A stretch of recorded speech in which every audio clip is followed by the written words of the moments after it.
sorry, something was happening there. He's been lauded as the father of the science of biology. Major works by the famous philosopher collect zoological data and provide explanatory accounts of anatomy, locomotion, reproduction, perception, and many other topics. But this field of inquiry didn't appear out of nowhere. Aristotle was closely engaged with the detailed accounts of bodies in medical writers of the period. The main thesis that I'll explore today is how medical knowledge informed Aristotelian science in the area of women's health. I begin by providing an overview of the overlaps between Aristotle's natural philosophy and ancient medicine.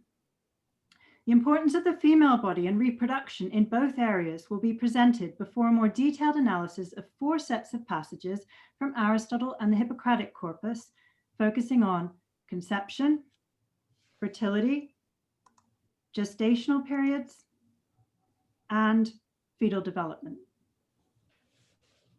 How is it that women's health is part of philosophy for Aristotle? Surely gynaecology is in the realm of medical science and not part of philosophical research. Although Aristotle follows Plato's more transcendental aims for the subject of philosophy, he also wants it to encompass the study of the natural world and animals in particular. He urges us not to shy away from considering seemingly disgusting or disgraceful aspects of the study of animals. We should not be childishly ashamed at the examination of the less honorable animals, for in all natural things there's something marvelous. And one should approach research about each of the animals without being ashamed, since in every one of them there's something natural and good. If someone considers the study of the other animals to lack value, they ought to think the same about themselves as well, for it's impossible to look at that from which the human being is made, blood, flesh, bones, blood vessels, and the like, without considerable disgust. In this famous exhortation to the study of zoology, Aristotle mentions our own internal organs, which, although rarely glimpsed at the time, were known to be like the internal organs of other larger mammals. And to discover how these internal organs worked, rational doctors used various methods, including inferences from external signs and analogies to technology. Aristotle's interest in women's bodies is philosophical. In focusing on animals as his philosophical subject matter, Aristotle attempts to discern what it is about them that's unchanging and eternal. Individually, every animal dies, but their essences are preserved through reproduction from one generation to the next, and that can't take place without the health of the female body. So there's a significant overlap between Aristotle's concern as a philosopher investigating the nature of living substances and the physician's concerns with women's health and reproduction. More broadly, Aristotle himself makes a connection between philosophical knowledge and medical knowledge. He says, as for health and disease, it's not just the business of the doctor, but also of the student of nature to discuss their causes. And those doctors who are more subtle and inquisitive have something to say about the study of nature and claim their principles from it. Now, there are several key differences between Aristotle's approach and the approach of physicians. The first has to do with aim. While the philosopher seeks truth, the doctor aims for a cure. But the practical nature of medicine doesn't mean it lacks theoretical content. True, that's not its ultimate goal, but there's significant scope for overlap in the theoretical content of medicine and the theoretical content of Aristotle's natural philosophy. The second point of difference is that Aristotle investigates reproduction in all animals. The physician is only interested in one sort of animal, human beings, and female human beings are his interest. Although there's that difference, there's still a great deal of overlap. In the medical writings, there's often reference to examples from other animals, usually domesticated animals, to prove certain points. And meanwhile, Aristotle considers humankind to be a sort of paradigm for the rest of the animals. And so he concentrates on the human female and draws conclusions from her to other animals. One key example of this is menstruation, which seems to occur only in humans and a few other species. Aristotle takes this to be crucial to reproduction, and so he assumes that all other blooded animals menstruate just like human beings. The reason we don't notice it is because they do not produce as much residue. Another motivation for Aristotle to concentrate on female human beings is that he has an abundance of medical theory readily to hand.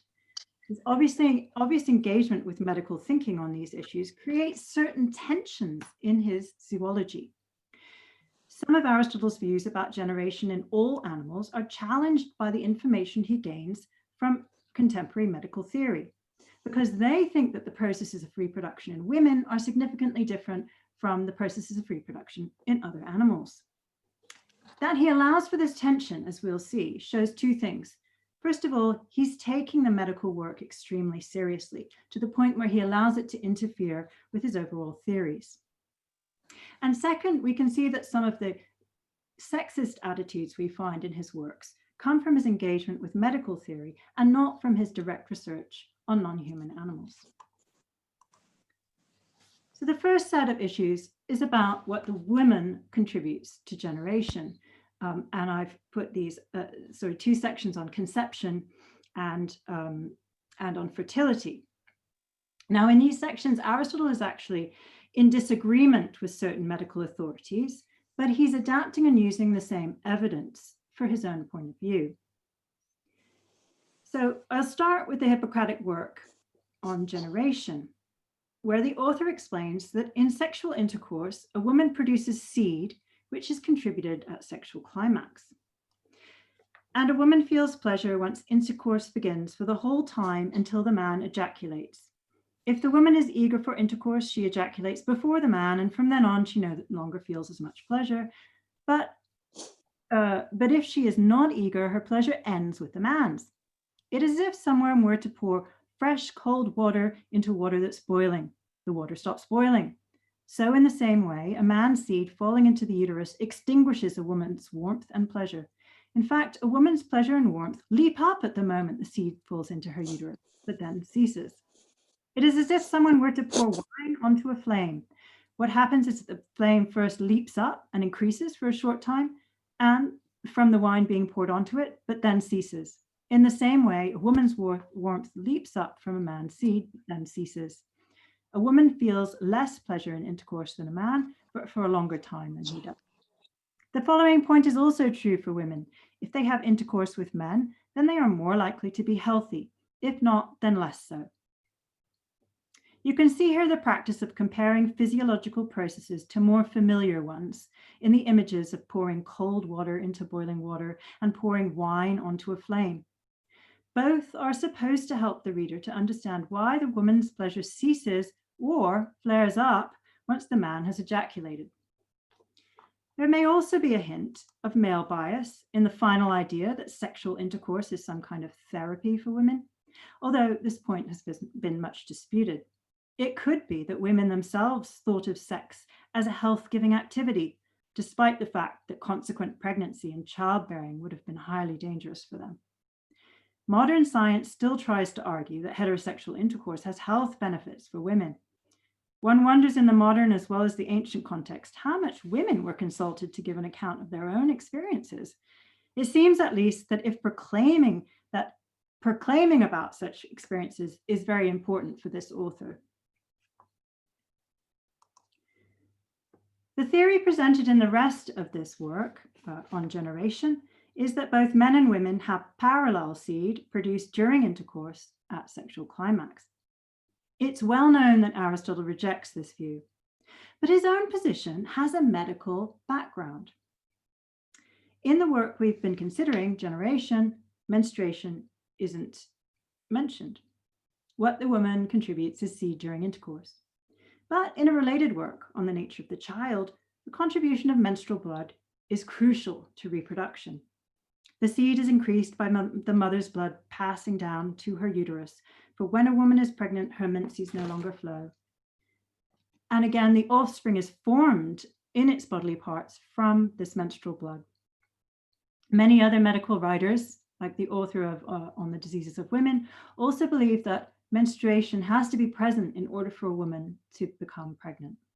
Now, Aristotle decides that having both a seed that's ejaculated during sexual intercourse and menstrual blood is overdetermined. That's like the woman having two seeds. And so he decides that they only have one seed, and that seed is menstrual blood. For Aristotle, one proof that the female does not contribute anything during intercourse has to do with women's own experiences. Here is a sign that the female does not discharge seed of the same kind as the male, and that the offspring is not formed from the mixture of both, as some say. It happens many times that the female conceives without pleasure in intercourse, and the opposite happens no less. That is, the male and female keep pace in intercourse, but do not conceive unless a sufficient blend of the so-called menses is present. In this biomedical disagreement about what the female contributes, women's experiences count, and yet this information is entirely unconclusive. Both theories must account for the counter-evidence. Aristotle explains that female pleasure in intercourse serves the purpose of opening up the uterus to allow male seed to be taken up. Conception takes place even if the pleasure which women usually experience during sexual intercourse fails to occur. Generally, however, pleasure does occur. The mouth of the uterus is not closed, and in these conditions, a better passage is afforded for the semen of the male. The ancient medical thesis, the parallel seed thesis, faces the challenge of explaining cases where women feel no pleasure but still get pregnant. One suggestion, which continued to find favor until the Renaissance, is that they do actually ejaculate but aren't aware of it. So take this passage from Historia Animalium, Book 10, which is now taken to be a medical treatise, not by Aristotle. They fail to notice that they're becoming pregnant, for they do not think that they've conceived if they had no sensation, though in fact they do emit. I find this rather a dubious proposal according to the hypothesis that men and women have parallel experiences, given that it never escapes a man's notice when he ejaculates. Even though we now know that women don't produce semen in parallel to men, the problem of what female pleasure is for, biologically speaking, has not been solved.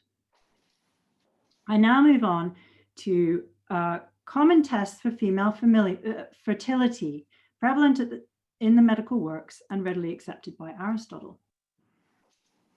Oops, I seem to have skipped one. Okay.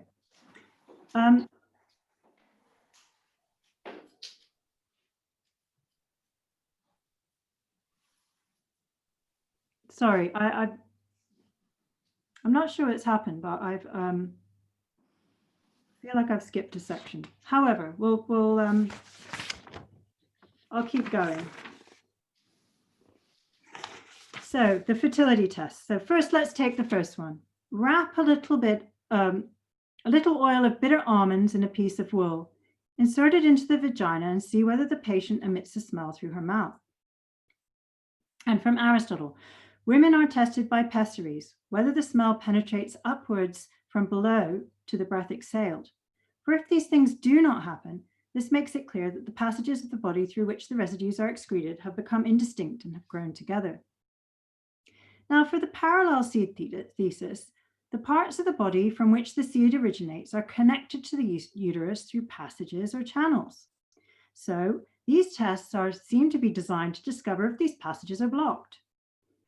But if that were the only explanation for why these tests are effective, then Aristotle shouldn't be signing up for them because he doesn't believe in the dual seed thesis, the parallel seed thesis. However, these tests can be explained in other ways that relate to the fertility of the female body. Many of the Hippocratic works on women's health are preoccupied with menstruation and bringing it about regularly. If the passages of a woman's body are not open enough, then the bloody residue gets trapped and causes them difficulties, which can lead to infertility. If a woman's menses cease to flow at all, then she too will fail to conceive. Oh no, I haven't got that on the slide. She will fail to conceive, since her vessels being filled with blood cannot take up the seed. So according to the Hippocratic authors, sex, birth, and the lochial discharge open up the vessels of a woman's body, leading to a healthier female system. So I assert that a woman who's not born children becomes ill from her menses more seriously and sooner than the woman who's born children. For the woman who's given birth, in her small vessels allow a freer flow of menses, since the lochial cleaning makes them fluent. So these tests can also show that the vessels which move the menstrual blood around the body are more open. This is connected to fertility in a variety of ways, including allowing for the correct amount of menstrual discharge to be present for conception to occur, which is something that Aristotle readily agrees about. Now, the openness of vessels in a woman's body is also linked to fertility in another passage from the Hippocratic corpus. In this one, we find again the I think I need to go back one. That's right. Okay, so I've got these in the wrong order. So this one is from Hippocratic's barrenness and then diseases of women. So sorry, we had the first one already, but the second one is the one I want to mention now, which is about how the openness of the vessels of the woman is connected to fertility. And here it's linked to also to a desire for sex. So here the doctor is recommending that a woman try to get pregnant on certain decisive days, but then says if she doesn't conceive at once, but everything seems to be as it should, there's nothing to prevent her from having intercourse with her husband on other days. For habitual practice will increase her desire. Her small vessels will open up. And if what comes from her husband flows together in line with what comes from her, she will become more pregnant more quickly. So as we can see, the parallel seed thesis is in the background here. And although Aristotle rejects that view, he likes the idea that sex opens up the vessels of a woman's body and increases her desire, which is something that he talks about in the Historia Animalium. He says females who are sexually active when young become more intemperate, for the channels become dilated and make it easy for the passage of fluids in their body. So what's going on there? Well, he doesn't actually mention fertility in these passages, just desire for sex. So he's making no commitment about the type of fluids that are flowing freely around the woman's body that increase her desire.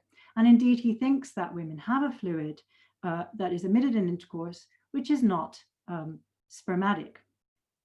So this is the final quote here. Certain people think that the female contributes semen in intercourse because some women have pleasure equivalent to men and emit fluid. However, this fluid is not spermatic. So presumably here, Aristotle is indicating the natural vaginal lubricant and the fact that the body's openness makes this flow more freely and increases the woman's desire.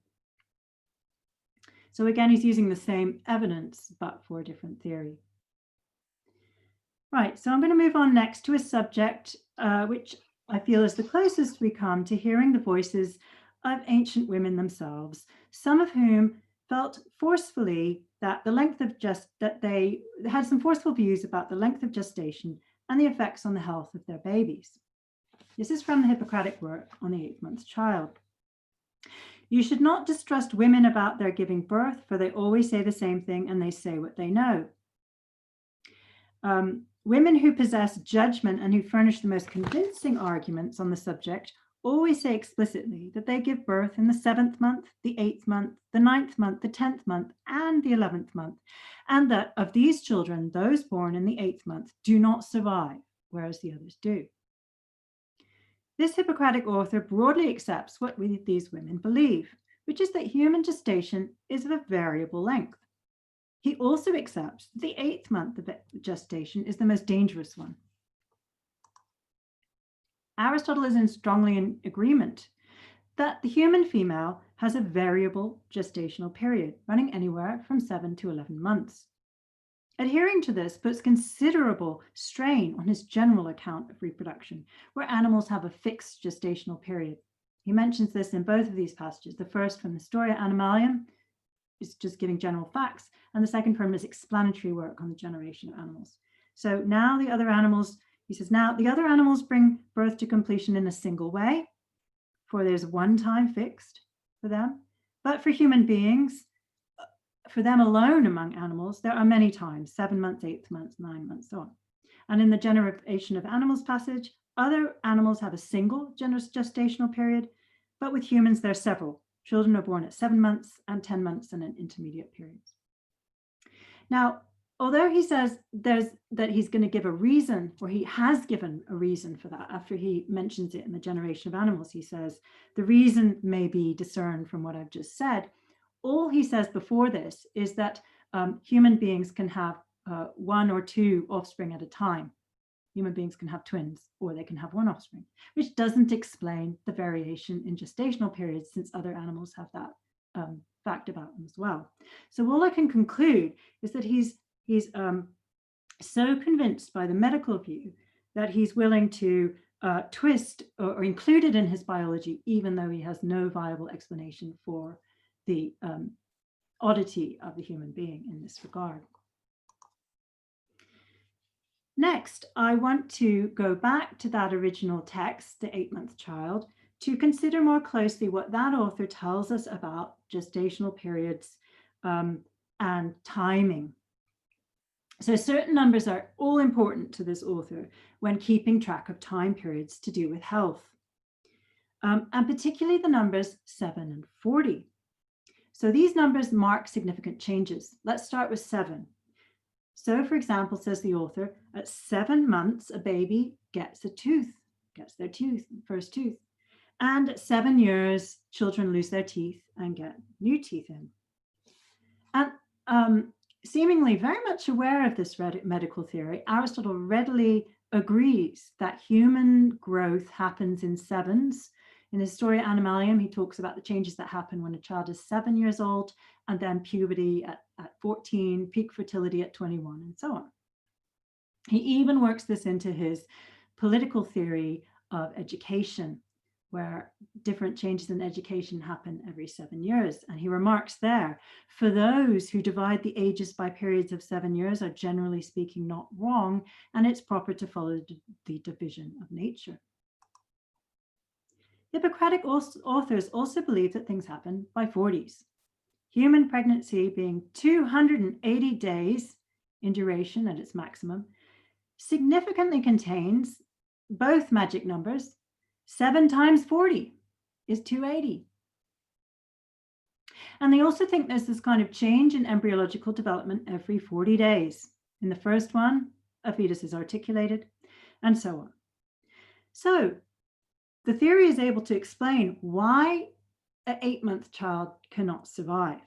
And the story is this. So there's a transition going on at the 8-month point between the 6th 40-day period and the 7th 40-day period. So there's a developmental change happening in the embryo. And that big change happening along with birth doesn't give the fetus a chance to adjust to either change, and so it can't survive. About the 8-month birth, I contend that 2 distresses following immediately upon one another are impossible for children to withstand. And it's for this reason that the 8-month child does not survive. 7-month children are at less risk because they're born at 182 and a fraction days, which is not a multiple of 40. So no significant change in their development needs to be adjusted to, making them less vulnerable. Aristotle accepts generally that the body is affected by time periods. And he even accepts at one point that the embryo develops significantly in 40-day periods. His explanation, though, seems to be that this has to do with the movement of the heavenly bodies, which affect the elements down here on Earth, which then affect generation. And I just give you a little bit of the passage from the Generation of Animals. It's much longer and explains this in more detail. The problem is that there isn't any cosmological, astronomical change in the heavenly bodies that corresponds to 40 days. So that explanation, that Aristotelian explanation, won't do. So, and furthermore, the concentration on 7-day periods is also out of place. And it is a peculiarly human phenomenon. It's never, or actually, after I wrote this, I found one place where he mentioned 7 to do with dogs. But when I wrote this, I said it's never mentioned by Aristotle in connection with any other animal. So but it's very human orientated, the 7s. So this undermines the sense that there's kind of general patterns in nature to do with 7 and 40, and rather that Aristotle accepts these medical theories. Final subject is the development of the offspring, development of human embryos. Again, we have a peculiarity. So the Hippocratic corpus posits that male and female embryos develop at different rates. A fetus has already been formed and reached the stage described at 42 days at the longest in the female and at 30 days in the longest in the male. The articulation of these parts generally takes place in these times. There are other places as well where this is mentioned. Now, Aristotle agrees with the medical view that female fetuses take longer to form in the uterus. Any female that's aborted within 3 months appears unarticulated. Any that's reached the fourth month has become divided and achieved the rest of its articulation. For a time, then, the female is slower than the male to attain the complete formation of its parts. Now, in his zoology, Aristotle is very interested in gestational periods and longevity and connects the two. So the longer an animal takes to form in the uterus, the longer it lives. That's a kind of general rule of thumb. The period of gestation is of a definite length for each of the animals, and normally the periods are proportionate to the animal's span of life. After all, we should expect those which have a longer lifespan to take longer over their formation. But Aristotle has to discard this principle, maybe not just to do with female fetuses, but he'll have to discard it to do with them, because women, human beings, female human beings, are shorter lived than male human beings. So if they take longer to form and they're shorter lived, this would be a counterexample. But in fact, what he says is he was wrong. There's no causal connection between gestational period and length of life. They have different reasons for being the case. So I'll just read out his passage and explain. Still, this is not the reason. The reason why any animal is long-lived really is that its blend is about the same in comparison with the air which is around it. The reason for the various times of gestation is the size of animals which are generated. It's not easy for a large structure to reach perfection in a short time. So what you have here is that higher, more perfected animals, those that can withstand situations in the environment, which are very nicely blended, tend to be larger. And so it's the good blend of their bodies that leads them to live a long time. And it's the size of their body that means that they take a long time to form in the uterus. Now, that second reason for why it takes a long time for offspring to form in the uterus, zoologically speaking, is not going to work to explain why female human embryos take longer than male human embryos, because they're not larger. So he can't call on that reason.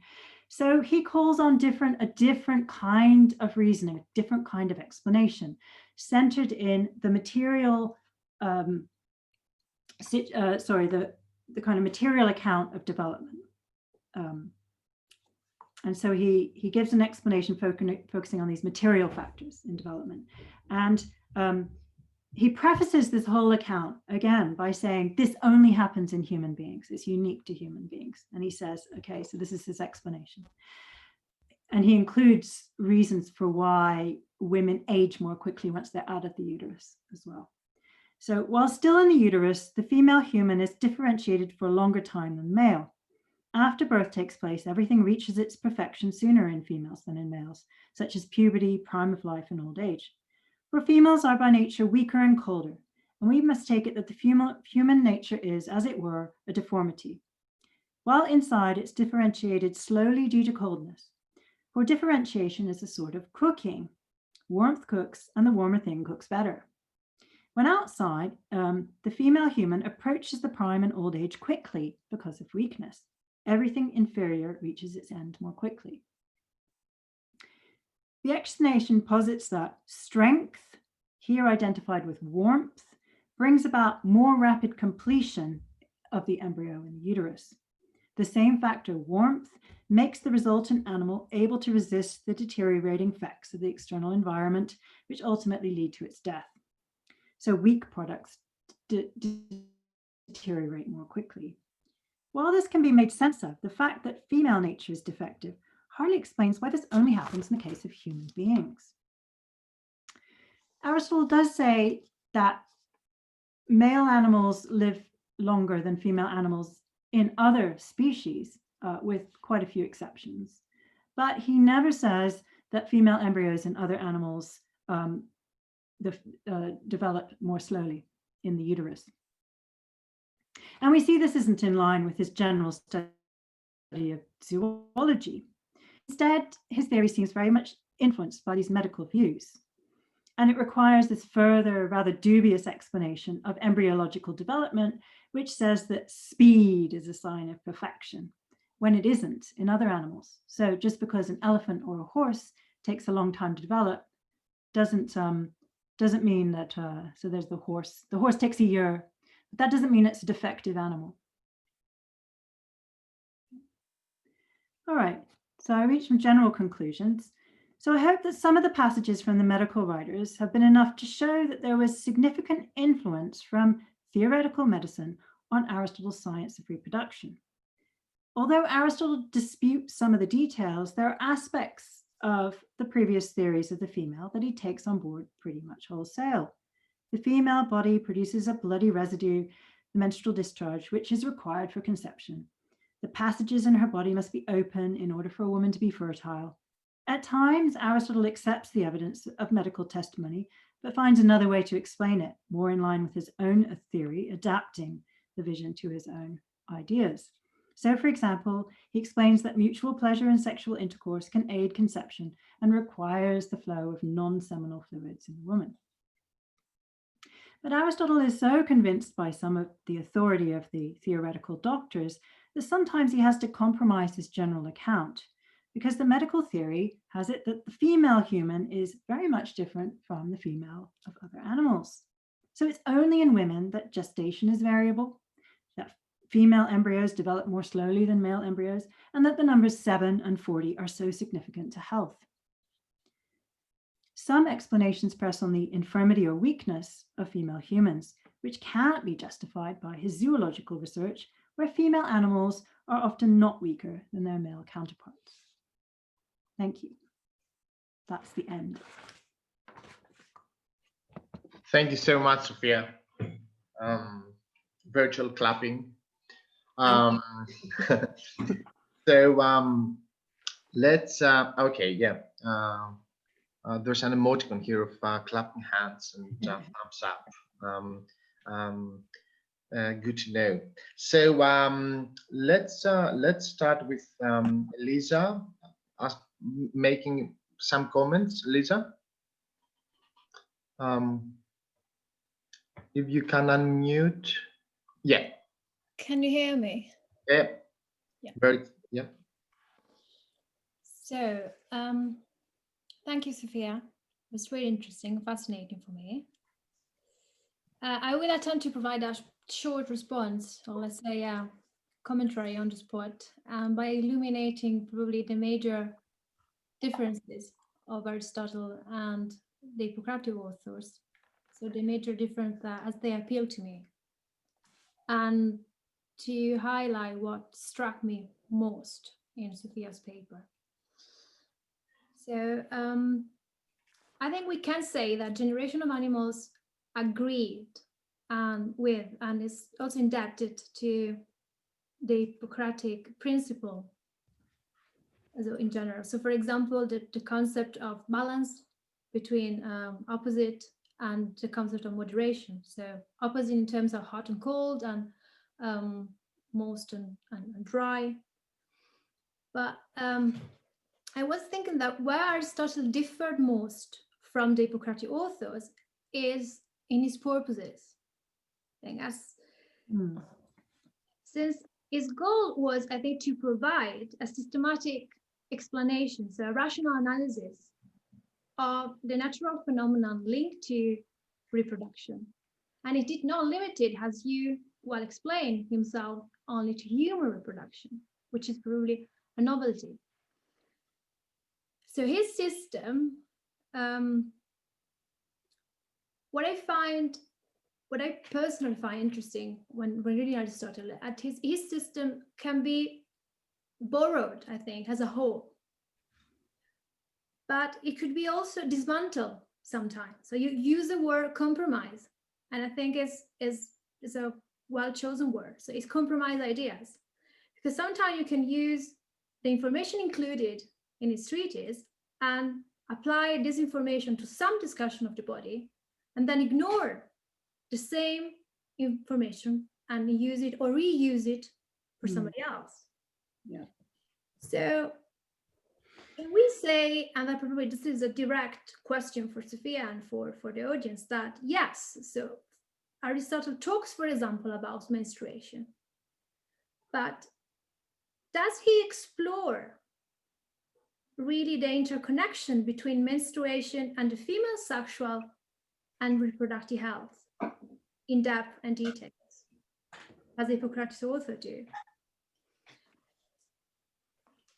Aristotle, a principle, I'd say, is that nature fits purpose. So nature fits this telos. And I think it is treatment of sex differences and reproduction is imbued with these teleological ideas. Because if it is true, as you show, that Aristotle defined women as deformed males, and I think the passages for Generation of Animals 4 and 6 following, I think it's a bit too simplistic to label Aristotle as a women's hater. Because for him, everything is applicable in terms of that everything serves nature. So he does not dismiss women as a byproduct of male. Because he's assumed that nothing is done in vain, as nature does nothing in vain. So it's true, boys are better than girls because boys are hotter than girls, but in the end, women can bear boys as well. So I think that to cite Cadden, to Joanne Cadden's and her book on sex differences, I think the point here is that Aristotle distinguished what is for the better and what is necessary. So although women are imperfect creatures, somehow, the existence of the two sexes is for the better. Yeah. Because it secures the continuation of the species, the reproduction. So I would say that for the Hippocratics, a woman's longing for sex was conceived as purely or merely physiological. Oh, interesting. I think it's interesting the fact that sex for the Hippocrates, sex itself attracts the woman. There's no need of a particular object of desire. There's no need of memories. And the key point, I think, that the Hippocratic woman was defined as a sexual creature who felt sexual pleasure, as you well explained, after being penetrated by the husband. Because it was the male penetration that triggered this female sexual arousal. On the contrary, for Aristotle, a woman was, by physis, by nature, yes, a weaker moral agent. If we want to introduce now, if we'd like to introduce this concept to the discussion, so the idea of an agency, but was a moral agent who could experience orgasm independently from conception. And this was possible because sexual pleasure in the Greek ideal, and now of course I'm quoting Leslie Dean Jones, had its uses. And the use of a woman's sexual pleasure, and here we're talking about again this efficient cause for Aristotle, so nature fits purpose, the sexual pleasure was needed because it secured the continuation of the species. So the telos were the continuation of the species and the regulation of the bodily fluids. Another interesting point, I thought, is that's moving from this idea that nature serves a purpose. Aristotle insists on the presence in the body and also in the female body of instrumental parts. Instrumental parts for reproduction, such as the uterus or the womb, and instrumental part for dispensing pleasure. And in HA 10, so in the Historia Animalium, book 10, who, you are right, now is thought not to be written, had to be written by Aristotle. And I think that Leslie Dean Jones is writing a book about this. But in HA 10, Aristotle described this a vaginal fluid which is present only when the woman is sexually aroused. And here is where things are getting interesting for us, because it's in some ways open up the discussion to the existence of a clitoris or of a place of female sexual pleasure, independent from other bodily parts in the body.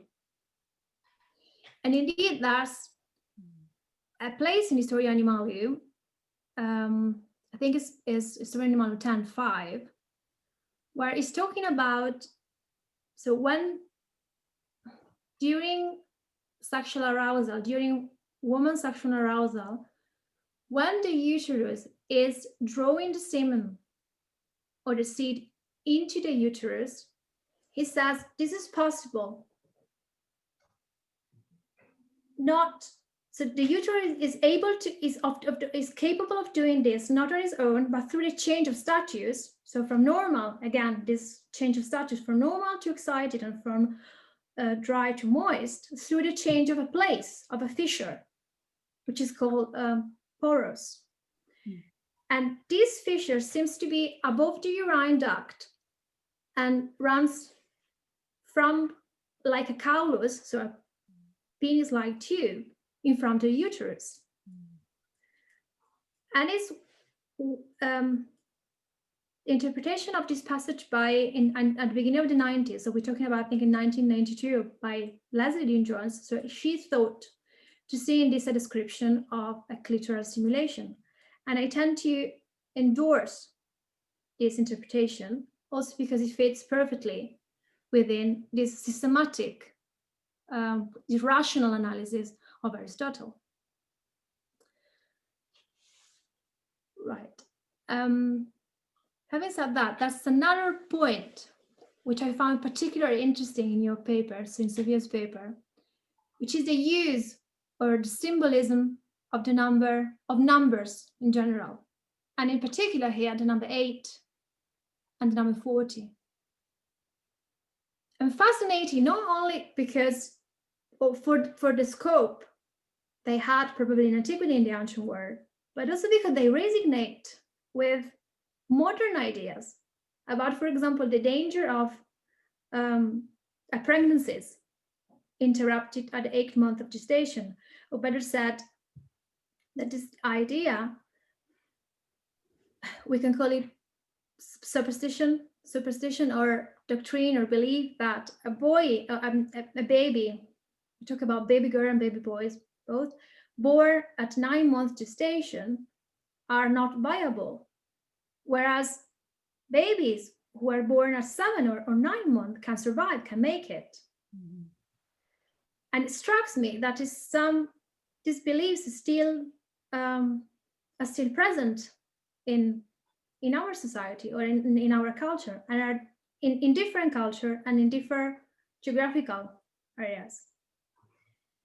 And with the number 40, which is probably clinically linked, I can assume, to the local discharge after pregnancies.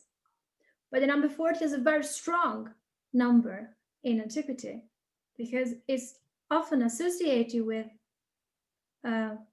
thresholds of contamination and purification. So a woman after birth could have not entered a temple. She had waited 40 or 60 days. And also associated with the liminality of children. We know for Fulgentius that a baby or perinatal or died without completing his or her 40 days of life. Baby was not allowed to be buried in a normal cemetery. Instead, they got a special place, a peculiar burial called Sugurundaria, Subgurunda. So I think this may have to do with, I don't know, that ancient authors took a stab, I think, at formulating a schematic overview of the human changes. But it struck my attention that some of these ideas are still present and are handed down to us, to our modern time. Yeah, that's it. George, would you like me to say anything in response? Absolutely, yes, absolutely. And then we'll proceed with. We already have questions in the chat room, but yeah, please do. Okay, fantastic. Thank you so much, Alyssa. That was so helpful. Just a little bit of background. I think that although I was presenting, the similarities or the influences, the background is, of course, they have very different theories of reproduction and of the body. But I think in a way that the literature has been too focused on the difference. And also, if you do Aristotelian biology within philosophy, a lot of people say, oh, Aristotle didn't know anything about medical theory. He wasn't influenced by that at all. And I think that's crazy when you see these texts. I mean, I just want to bring them up to show that he was definitely influenced by medical theories and science, and the kind of folklore issues as well. So I'm, kind of taken back to Geoffrey Lloyd's Science, Folklore and Ideology, where he points out the sort of numerology that's behind some of this science. So it is science. I mean, they're coming up with these theories and these explanations, but as you say, it's like there's some kind of core that's a magical view of something that then they're using all these theories to try and explain. So I absolutely, we just want to give that kind of background of, I'm very aware that Aristotle had a very different theory of the woman's body to some of these Hippocratic authors. And one of the key differences, of course, is emphasis on teleology, as opposed to their more, what he would accuse them as being materialists, that they're just concerned with the efficient cause, the material cause, and they don't have this overall, teleology. And I completely agree with you that there's a female, the birth of the female is in this odd position for Aristotle as being some kind of mistake, but also a mistake required by nature that happens 50% of the time so that we can continue with generation, which is all important to animal essences. So in fact, he says at some point, this happens by accident, but also for the good. So he says that in the generation of animals. The female animal is born, but it's also for a good reason. So you're like, okay. And absolutely, like the balance and moderation issues, again, he's heavily influenced by medicine, not only here, but also in his ethics and his political philosophy. And I don't think enough is made of that. And also, I didn't mention, but in the treatise called On Generation, there's a whole account of resemblance and the differentiation of the sexes of the resultant offsprings, with the two seeds battling it out. And he has a very similar view in book 4 of The Generation of Animals, of the two seeds battling with each other to ensure what the offspring looks like. So again, he's influenced by these theories. The point about Historia Animalium 10, I don't have that passage very clearly in my mind, but in my book, I thought I had identified some place in The Generation of Animals where he mentions a place that produces pleasure in women, which I thought was the clitoris. And he said it produces pleasure by rubbing, and it's all about pneuma or something. And I think that I agreed with Dean Jones in her book. I think she mentions it in her 1994 book. But you're quite right. I mean, so the very fascinating thing about Aristotle is that he hasn't got a teleology for female orgasm. I mean, the Hippocratics don't have one because they're not interested in teleology, as you say. They just think about the female body in that as a kind of physiologically desiring sex or desiring childbirth. But he doesn't have, he hasn't got a reason, a purpose, biologically speaking, for female orgasm. It helps, but it's not necessary. And actually, you've still got this debate currently in evolutionary theories. So is there a purpose for female orgasm? Well, it's not known. I mean, females don't get pregnant because of that. So is there a purpose for it? And yeah, there's still a debate. And to see that the purpose is just for pleasure's sake. Yes, exactly. And actually that is, I think, more liberating to women than trying to find a purpose for it for the sake of reproduction. However, that's what biologists sometimes try to do. On the 8 and the 8-month child, and I just find that really, really helpful and fascinating. And what is fascinating to me is why is Aristotle, who's this philosopher scientist, is taking this stuff so seriously and trying to come up with his own theories about these numbers when they don't fit into his sort of general picture of nature. So I just find this really important to point out. Okay, so that's all I had to say. Well, thank you.